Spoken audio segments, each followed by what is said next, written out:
Corona के पीछे क्या कारण है आप सब जानते हैं। क्योंकि कोरोना कैसे आया है समाज में, कोरोना को समाज में लाने का कारण मांसाहार है और ये सिद्ध हो गया।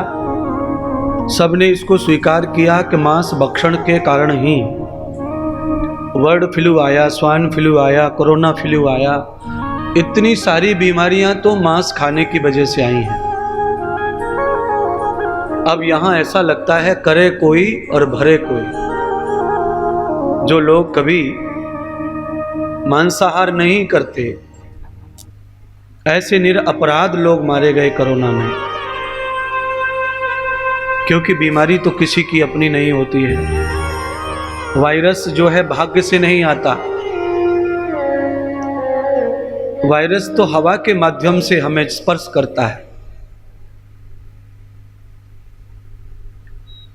अगर मांसाहार नहीं होता सृष्टि पर, तो कबूतर का, बतख का, मुर्गों मुर्गियों का बुखार हमें नहीं आता, कुत्ते का बुखार हमें नहीं आता, अभी चमगादड़ से कोरोना आया ये नहीं आता। इसीलिए आपको भागवत की सत्संग की बहुत आवश्यकता है। क्योंकि जीवन में सब चीज का प्रभाव हो और सत्संग का अभाव हो तो हमारा सब कुछ व्यर्थ है, बेकार है।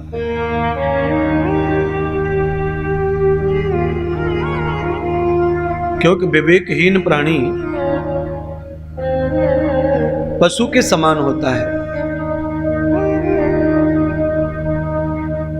पशु जैसे अपने मालिक के खेत में और पराये खेत में फर्क नहीं जानता, ऐसे ही हम अच्छाई और बुराई का फर्क नहीं जानते अगर विवेक हमारा जागृत नहीं हुआ तो। इसीलिए हम सबको चाहिए कि हम विवेक को जागृत करें। कैसे विवेक जागृत होगा? तो उसके लिए माध्यम है सत्संग।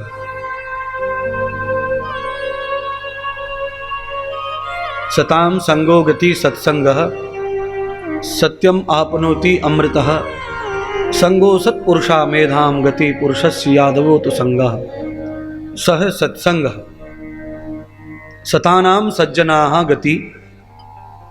जहाँ सत्य और सज्जनों का मिलन होता हो वहाँ सत्संग का जन्म होता है। आप और हम सब लोग अलग अलग भांति भांति के विचारधारा के लोग हैं, पर हम सबको ये मालूम है कि भागवत कथा से ये लाभ प्राप्त होता है। तो हम अलग अलग विचार के होकर के भी एक जगह आ रहे हैं। और ये इसलिए हो रहा है क्योंकि भागवत का लाभ हमें मालूम है, भागवत के फायदे हमें पता है। इसलिए हम यहां पहुंचते हैं और कोशिश करते हैं कि हमारा पाप जल जाए, हमारे दुख दर्द पीड़ा जल जाए, हमारा जीवन, हमारा घर परिवार स्वस्थ प्रसन्न रहे, हम पाप मुक्त हो जाएं। तो पाप मुक्त तो भागवत करेगी कि नहीं करेगी, पर अज्ञान मुक्त कर देगी। अज्ञान नष्ट हो जाता है भागवत से। तम भागवतम यथा मूलम दर्शनम प्रियात कृष्णय।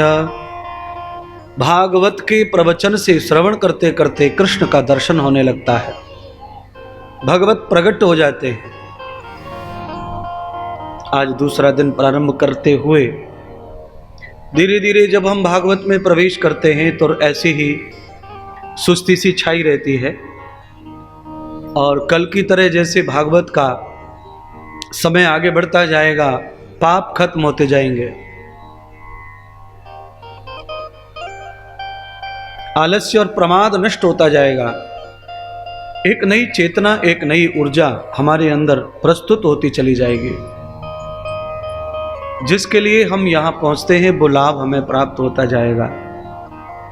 धीरे धीरे जब 3:30 बजेंगे तो सबके चेहरे प्रसन्न हो जाएंगे, अंतरात्मा मन चित्त बुद्धि प्रसन्नता से भर जाएंगे। यही धर्म है भागवत का।